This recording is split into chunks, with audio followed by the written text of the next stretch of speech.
Welcome to Pete's World of Poisonous Plants, where your garden center favorites come with a serious health warning. And sometimes, the trees literally explode. Don't forget to subscribe. Unless, of course, you'd rather risk it. Deep in the tropical rainforests of Central and South America lurks one of the nastiest trees on Earth. To the locals, it's known as the Sandbox Tree, but its nicknames are far more revealing: the dynamite tree and the monkey no-climb tree. Once you hear why, you'll realize this isn't the kind of tree you lean on for a quick nap. The sandbox tree can grow over 30 meters tall, towering above the rainforest canopy like a giant green spear. But its trunk is bristling with nasty conical spines. These aren't just thorns, they're sharp, vicious barbs that will shred your skin like barbed wire. Monkeys won't climb it, birds avoid perching on it, and if you were foolish enough to try hugging one, you'd come away looking like you just wrestled a porcupine. Seriously, this thing is nature's version of a medieval fortress. As if that wasn't enough, the bark oozes a milky white sap. It looks harmless, almost innocent, until it touches you. This sap is laced with powerful toxins that blister skin, inflame eyes, and can cause temporary or even permanent blindness. Indigenous tribes once used it to poison the tips of their hunting arrows, and even today, forestry workers handling the wood have to wear full protective gear to avoid poisoning themselves. One wrong move, and your day goes from bad to blind. But the true horror, the reason this tree has earned such a terrifying reputation, is its fruit. Round green seed pods hang from the branches, looking a bit like small grooved pumpkins. They look almost cute, right? Wrong. So wrong. When these pods ripen, they don't just gently fall to the forest floor. They detonate. With an almighty bang, they explode like miniature hand grenades, launching their flat, circular seeds at speeds of up to 150 miles per hour. That's faster than a cheetah.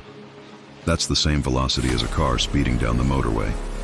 The explosion is so violent that it can be heard from hundreds of meters away, a sharp crack like gunfire echoing through the dense forest. If you are unlucky enough to be standing nearby when a sandbox tree decides to go off, those seeds become shrapnel. They've been known to smash windows, dent cars, blind animals, and leave people with bloody gashes. Imagine you're on a peaceful hike, minding your own business, when suddenly nature decides to shell you like it's the middle of a war zone. Locals literally compare the noise to actual gunshots. Farmers have told stories of pods exploding so close that the seeds buried themselves deep into wooden walls. Botanists collecting specimens have had to dodge this seed shrapnel like they aren't in the middle of trench warfare. In one documented case, a man was struck directly in the eye by a flying seed and lost his sight permanently. It's a botanical sniper. And let's not forget, the seeds themselves are highly toxic too.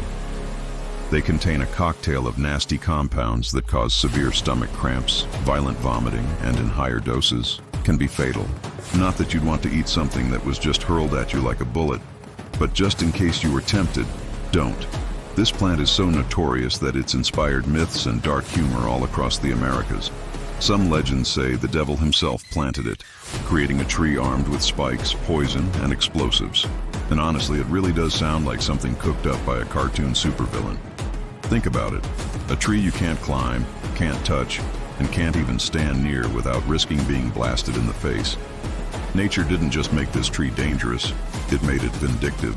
And yet, humans being humans, we've still tried to use it. Its wood is sometimes cut and dried for construction, though only with extreme caution and protective equipment. The sap has been used historically by some indigenous groups to poison fish, making them easier to catch, or as a violent purgative, a very dangerous one. And of course, the seeds, sometimes dried and sold as curiosities, have found their way into children's pockets, often with nasty results when someone decides to take a bite.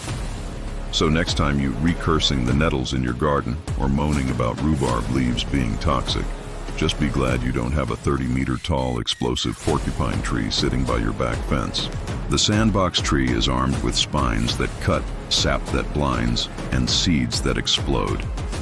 It's not just a tree, it's a botanical weapon of mass destruction. If you enjoyed this terrifying dive into the nastier side of nature, hit that like button Share this horror story with your mates, and subscribe to Pete's World of Poisonous Plants, where even the trees go off with a bang. Thanks for watching, and stay safe out there.